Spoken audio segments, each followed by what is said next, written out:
सो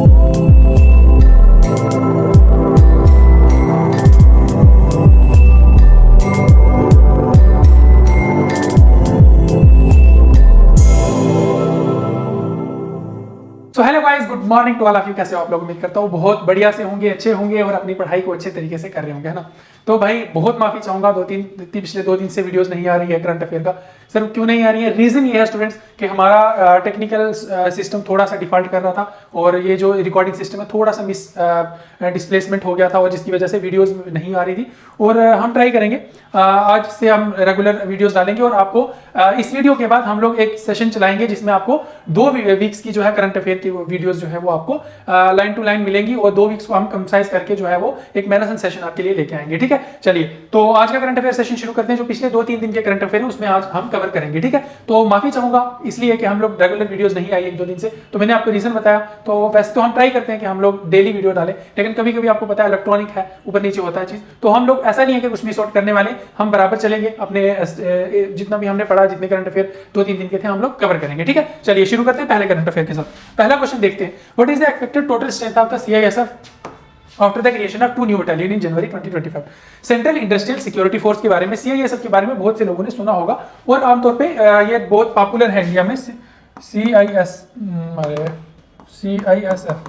तो ये एक फोर्स है स्टूडेंट्स जो हम लोगों को रक्षा करती है, इंडियन फोर्स, जिसका मेन उद्देश्य तब आता है, मेन सीन ये तब आती है जब ग्राउंड लेवल पे बहुत ज्यादा आप देख सकते हो इमरजेंसी सिचुएशन लग जाए या इलेक्शन जहां पे बहुत टफ सिचुएशन होती है या जहां पे बहुत दंगा फसाद हो, वहां पे सीआईएसएफ की बटालियंस को उतारा जाता है। ठीक है, तो क्वेश्चन पूछा गया है कि सीआईएसएफ को जो, सॉरी स्टूडेंट्स एस लिख दिया, कि सीआईएसएफ बटालियन जो 2 बटालियंस जो न्यू आई हैं, जो मतलब कम से कम लगभग 2000 वैकेंसीज जो बनी है नई सीआईएसएफ में, उसके बाद सीआईएसएफ की टोटल जो तादाद है वो कितनी है। ठीक है, तो टोटल उसमें कितने मेंबर्स हैं, कितने एम्प्लॉइज हैं जो एक्टिवली वर्क कर रहे हैं उस पर। ठीक है, चलिए पहले हम थोड़ा सा जान लेते हैं सीआईएसएफ के बारे में, फिर हम देखेंगे कि हम लोग के टोटल इसमें बटालियन में टोटल मेंबर्स अभी कितने हैं। ठीक है, तो देखो एज यूजुअल जैसे मैं कहता हूँ कि पहले हमें चीज के बारे में पता होना चाहिए। देखो अगर हमें किसी चीज के बारे में पता होगा ना तो हम उसको समझने में इजिली अंडरस्टैंड कर लेंगे। आप किसी न्यूज की हेडलाइन को पढ़ते हो ना, अगर हेडलाइन अगर पढ़ते हो तो उस हेडलाइन में आपको वो डिटेल नहीं मिलेगी जब उसके आपके बीच में जाकर रूट पढ़ोगे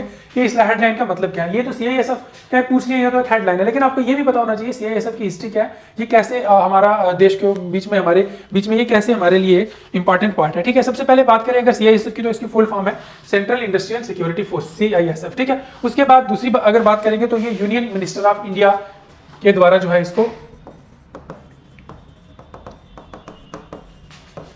ऑफ इंडिया के अंदर ये फोर्स आती है, यूनियन मिनिस्टर ऑफ इंडिया के अंदर। उसके बाद अगर हम बात करेंगे इसकी एस्टेब्लिशमेंट की तो 10 मार्च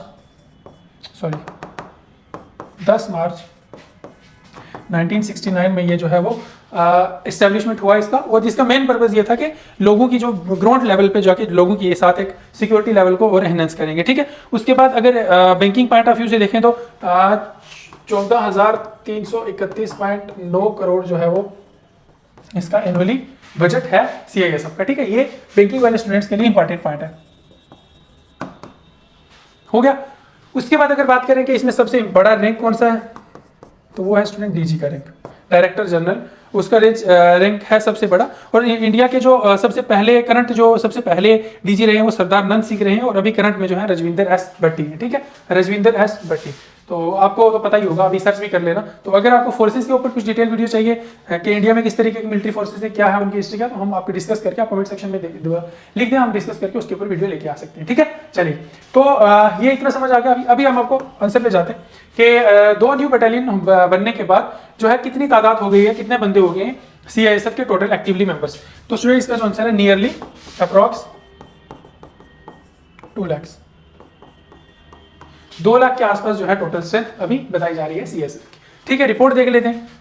ये जितना पार्ट है ना स्टूडेंट्स, ये डिट्टो रिपोर्ट का पार्ट होता है। न्यूज का जितना करंट अफेयर का रिपोर्ट जो सेशन जो रिपोर्ट उसमें जो न्यूज में दिया होता है ना, वो वाला पार्ट कॉपी पेस्ट करके मैं आपसे यहाँ पे शेयर करता हूँ। होम अफेयर्स के मिनिस्टर ने अप्रूव किया creation of 2 new battalions central industrial security force के लिए, क्यों, कैपेबिलिटी और उसकी मैनेजमेंट की सिक्योरिटी डिमांड को इंक्रीज करने के लिए। बटालियन विल कॉस्ट 1025 पर्सन, एक बटालियन में 1025 बंदे होंगे, bringing the total CISF battalion 13 से 15, टोटल अभी 13 थी जिसमें अभी 15 हो जाएंगे, क्रिएटिंग ओवर 2000 न्यू जॉब्स, 2000 के आसपास नई जॉब क्रिएट करेगी उनका। और इसका जो है बटालियंस के क्रिएट करने का रीजन क्या है? Response capabilities, efficient management, emergencies, provide relief opportunities for cultural personals etcetera. ठीक है, चलिए तो इसका जो करेक्ट आंसर रहेगा वो रहेगा अप्रोक्सीमेटली नियरली 2 लाख। अगला क्वेश्चन भी कुछ इसी तरीके का पूछा गया, इंडिया का पहला कमांडर इन चीफ कौन है? तो देखो पहले ये बात जानने से पहले कि इंडिया का कमांडर इन चीफ पहला कौन है, ये बात जानना जरूरी है कि वो कैसे बने, कब बने, उससे पहले कौन था, या इंडियन आर्मी की हिस्ट्री क्या है। ठीक है, सबसे पहले लिखते हैं इंडियन आर्मी। देखो सबसे पहले ना ये इंडियन आर्मी नहीं थी जब ये बनी था, ये जब बनी थी ना 1 अप्रैल 1895 में। ठीक है, कुछ शाणे बच्चे बोलेंगे कि सर 1 अप्रैल 1895 में कैसे इंडियन आर्मी बनी थी? बेटा सुनिए मैं बताता हूँ। 1 अप्रैल 1895 में ये ऐसे बनी कि ब्रिटिश जो थे, ब्रिटिशर्स थे, उन्होंने एक लोगों के साथ इंगेजमेंट करने के लिए इंडियन ट्रूप्स को लेकर एक आर्मी बनाई जिसका नाम था British Indian army. British Indian army ये कब बनी? 1 अप्रैल 1895 को। ठीक है, 1 अप्रैल 1895 को जब ये ब्रिटिशर्स ने बनाई, क्योंकि लोगों के बीच में उनका इन्वॉल्वमेंट कम था, लोगों के साथ में लैंग्वेज बैरियर था, तो इंडियन ट्रूप्स को लेके उन्होंने ये जो है वो बनाई थी। और 1903 में जो है जाके ये बटालियन 1903 में जो है डिसॉल्व हो गई, खत्म हो गई। ठीक है, 1903 में। उसके बाद अगर रियलिटी में बात करेंगे, जो अभी इंडियन आर्मी है उसकी फॉर्मेशन कब हुई है, तो वो फॉर्मेशन स्टूडेंट्स हुई है 26 जनवरी 1950। 26 जनवरी 1950 को इंडियन आर्मी की शुरुआत हुई, जो हमारी जो आप कह सकते हो कि हमारे देश को एक देश का एक पिलर है ना, देश का एक सतून है, देश की एक छत है जो हमें प्रोटेक्ट कर रहा है। जितनी भी एनर्जीज हैं, जितनी भी बैड ताकतें हैं, उनसे हमें प्रोटेक्ट कर रहा है। ठीक है, तो ये हमारे लिए बहुत इंपॉर्टेंट हो जाता है इनका होना। और उसके बाद अगर बात करेंगे इंडियन आर्मी, तो ये एक लैंड बेस्ड आर्मी है, लैंड बेस्ड ब्रांच है जो कि हमें जमीनी सुरक्षा प्रोवाइड करती है। उसके बाद सबसे पहले जो आप बात करेंगे तो ये जो है मिनिस्ट्री ऑफ, इसका जो हेड होता है, वो जो इनकी जो सुप्रीम लीडर होती है वो होती है प्रेसिडेंट, मतलब होती हैं, अभी मैं इसलिए बोल रहा हूँ क्योंकि अभी फीमेल है। ठीक है,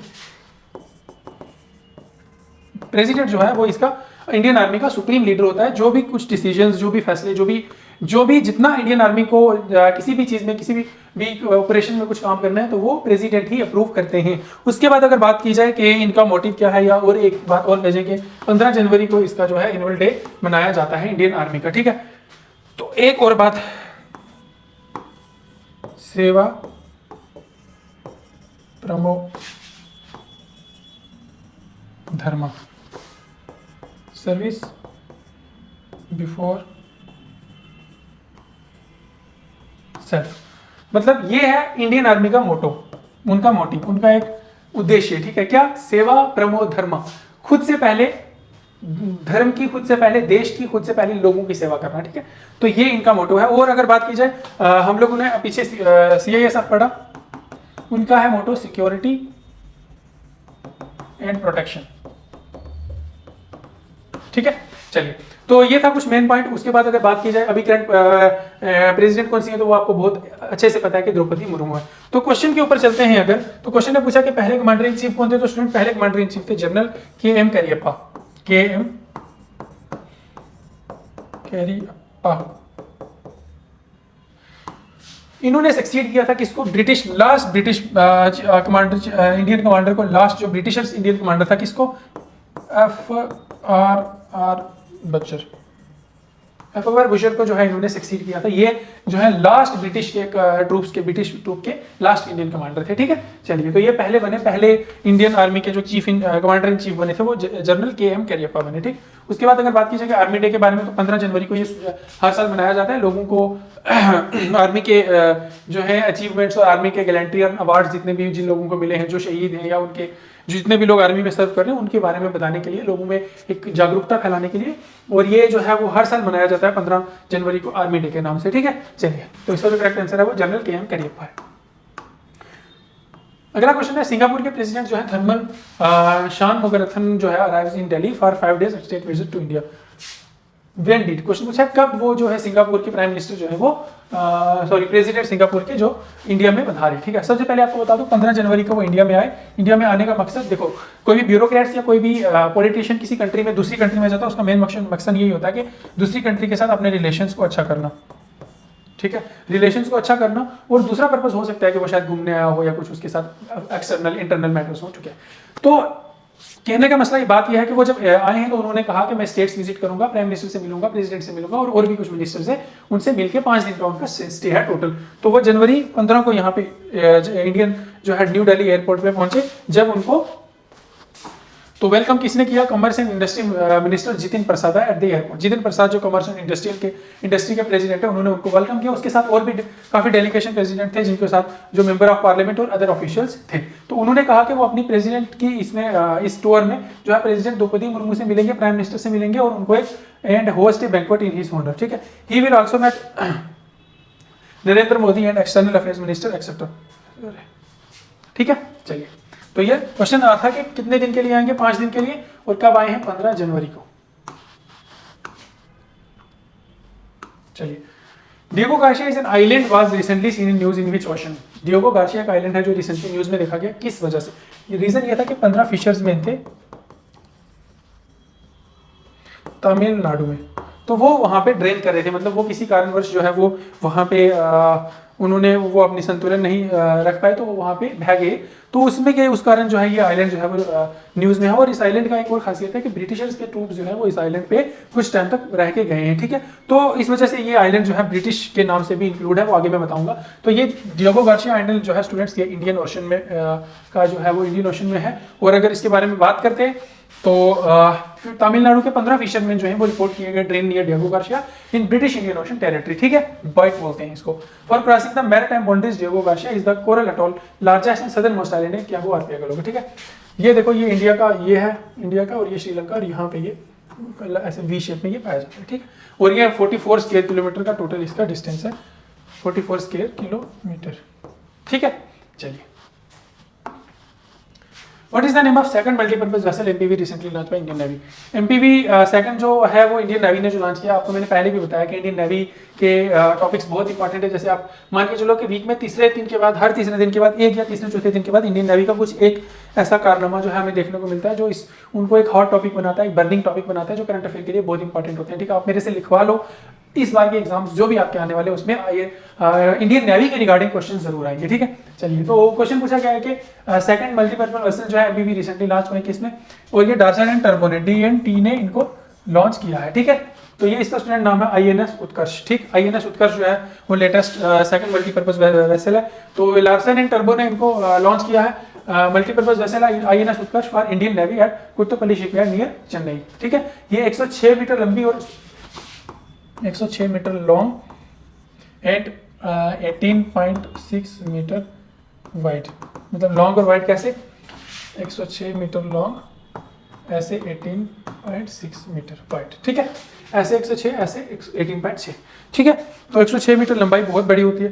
तो इसमें इसका रीजन ये है कि 3,750 जो है ये टन जो है अपने ऊपर वजन ले सकती है। ठीक है, तो इस तरीके के और भी इंडियन आर्मी के प्रोजेक्ट्स हैं, आप अच्छे से पढ़ के उसके ऊपर मैं आपके लिए एक डिटेल भी वीडियो लेके आऊंगा इंडियन नेवी के पूरे प्रोजेक्ट्स के बारे में कुछ दिन के बाद। ठीक है, चलिए नेक्स्ट क्वेश्चन देखते हैं। प्राइम मिनिस्टर इल्जा अमाडोवाज who was recently announced her resignation belongs to which country? देखो, प्राइम मिनिस्टर इल्जा अमाडोवाज एक ऐसी कंट्री में से है जो कंट्री पोर्तुगीज में थी, पोर्तुगल में से सेपरेट हो के 1975 में इन्होंने एक सेपरेट कंट्री बनाई है। ठीक है, तो इस क्वेश्चन को जो है वो मैं आपकी रिसर्च के लिए छोड़ रहा हूँ, आपके लिए छोड़ रहा हूँ कि कुछ बच्चों को पता भी होगा, और अगर जिनको नहीं पता वो आंसर बताएं इसका। इस क्वेश्चन को हम डिस्कस अभी नहीं करेंगे, इस क्वेश्चन को हम डिस्कस अगली वीडियो में करेंगे। तो इसका क्वेश्चन का जो गूगल का यूज कोई नहीं करेगा, अगर करना है तो रिसर्च पर्पज के लिए कर सकते हैं, लेकिन पहले ट्राई करिएगा कि आपको पता चल जाए। उसके बाद ये बता दो कि ये एक अफ्रीकन कंट्री है। ठीक है, ठीक है, इतना हिंट नंबर 1। दूसरा बता दूं कि ये पोर्तुगल से सेपरेट हुई है और वो भी 1975 में। बस इतनी रिसर्च करके ना तो आंसर आ जाएगा भाई। तो ये क्वेश्चन आपके लिए हम छोड़ के आ रहे हैं। क्वेश्चन नंबर कौन सा क्वेश्चन है? चलो जो भी। प्राइम मिनिस्टर इल्जा अमाडो, हम बात करेंगे ये कौन सी कंट्री की प्राइम मिनिस्टर, ये आपको आंसर लिखना है। ठीक है, चलो स्पीड कम करके कोई नहीं देखेगा। Ranthambore tiger reserve lies in the junction of which two mountain ranges? Ranthambore tiger reserve जो है वो कौन से दो माउंटेन रेंजेस की के बीच में आती है? देखो, हम आपके लिए दो टॉपिक्स लेके आएंगे। माउंटेन्स ऑफ एशिया मैं आपके लिए लेके आऊंगा, माउंटेन्स ऑफ एशिया एक टॉपिक, और इंडियन नेवी के जितनी भी रिसेंट अचीवमेंट्स हैं और रिसेंट जितने भी उनके प्रोजेक्ट्स हैं उनको। तो अभी इसको हम डीपली अंडरस्टैंड नहीं करेंगे, बस इनको आपको आंसर बताएं क्योंकि लंबी वीडियो बहुत लंबी हो जाती है। और मैं आपको इसको बता दूं कि रणथंभौर टाइगर रिजर्व जो है वो किस जंक्शन के बीच में पाया जाता है, 2 माउंटेन्स, ये राजस्थान में पाया जाता है स्टूडेंट्स, और ये जो है अरावलीज एंड विंध्यास में जो है वो पाया जाता है, इन दोनों के बीच में। ठीक है, चलिए एक बार बात देख लेते हैं। Flagship river link irrigation project Rajasthan में 37 स्क्वायर किलोमीटर, ये जो हेडलाइन है ना, ये न्यूज की हेडलाइन है। Ranthambore tiger reserve dividing into 2 section, it is situated at the junction of Aravallis and Vindhyas ranges in Rajasthan. ये एक royal hunting ground for Jaipur Maharajas जो थे उनके लिए एक रॉयल जो है हंटिंग ग्राउंड था, लेकिन अभी जो है ये एक नॉर्दर्न इंडिया का सबसे लार्जेस्ट जो है टाइगर रिजर्व बना है। ठीक है, सबसे लार्जेस्ट नहीं, one of the largest.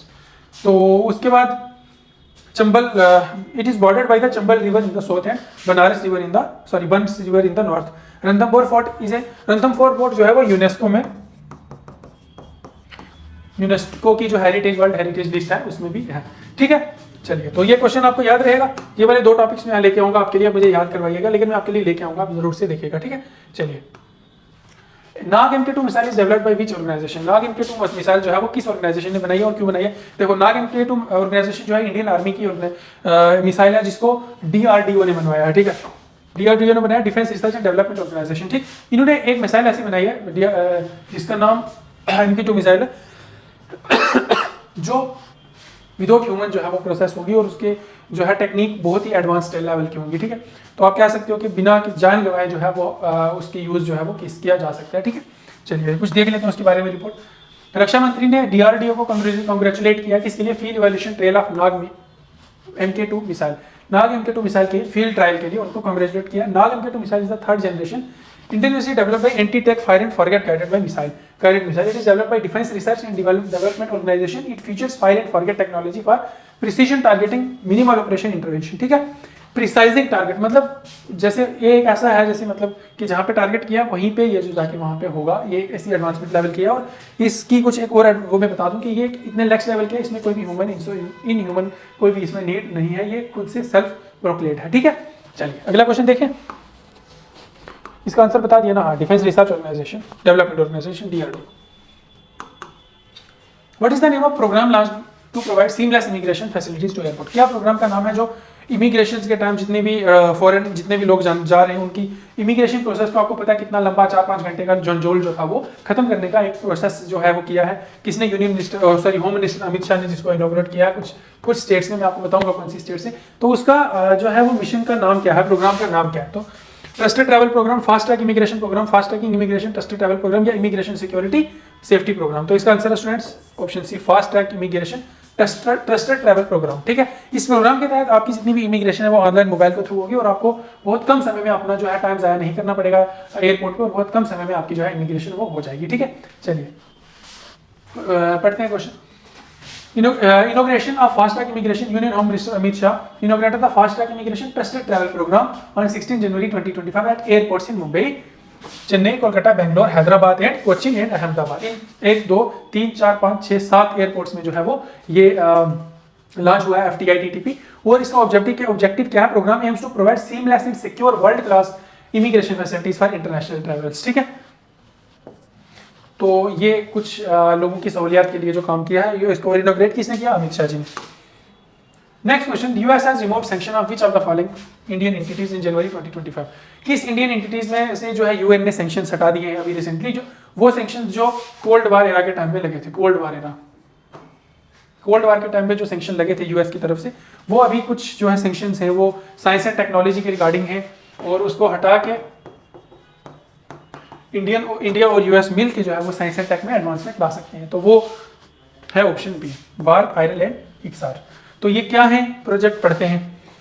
Sanction lifted on Indian entities या US remove the sanction on the 3 entities.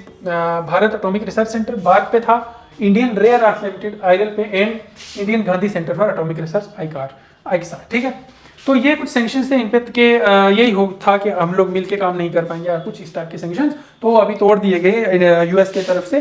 तो अभी वो उसके तोड़ने का रीजन क्या था? The sanction impose during the cold war era were lifted to enhance US foreign policy goal, support shared energy security and need and strengthen joint efforts in science and technology between India and United States. ठीक है, clear cut समझा दिया, समझ आ गई? चलिए भाई, तो students आज के लिए इतना ही था।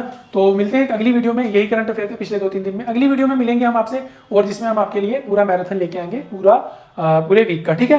तो बिना किसी मिसिंग के आप लोग Monday to Monday, Tuesday, Wednesday and Thursday को 4 पार्ट्स में ये आपके लिए मैराथन आएगा, जो कि फर्स्ट वीक को हम, ये 2 वीक्स का स्टूडेंट्स, एक वीक को हम 2 पार्ट में डिवाइड करेंगे। ये सेकंड वीक का आ गया, इसको भी 2 पार्ट में डिवाइड करेंगे, ठीक है। तो आपके लिए, ताकि बहुत लंबी वीडियो ना हो और बहुत छोटी भी ना हो, आपके मैराथन सेशन में बहुत, और इसमें आपके बहुत ही इंपॉर्टेंट टॉप मेन ही क्वेश्चन आएंगे जो आपके एग्जाम पॉइंट ऑफ व्यू से बहुत अच्छे हैं, ठीक है। तो उसके बाद एक और नोटिफिकेशन आपके लिए कि इंडियन नेवी और एशियन माउंटेन्स ऑफ एशिया, ये 2 टॉपिक जो है मैं आपके लिए स्पेशली प्रिपेयर करके आपको दूंगा, और आप लोग इसके नोट्स बना लीजिएगा। बहुत इंपॉर्टेंट टॉपिक्स हैं, तो ठीक है। चलिए, तो अगर माउंटेन्स आप पढ़ लोगे ना, तो आपकी ज्योग्राफी का आधा काम पूरा हो जाता है, mountains and reverse, drainage system वगैरह। तो चलिए, आज के लिए इतना ही, मिलते हैं अगली वीडियो में। तब तक के लिए मुझे दीजिए इजाजत। अपना ख्याल रखें बहुत सारा, और एग्जाम की प्रिपरेशन जो है वो अच्छे तरीके से करें, ताकि अपने माँ बाप का नाम रोशन करें। Thank you sir.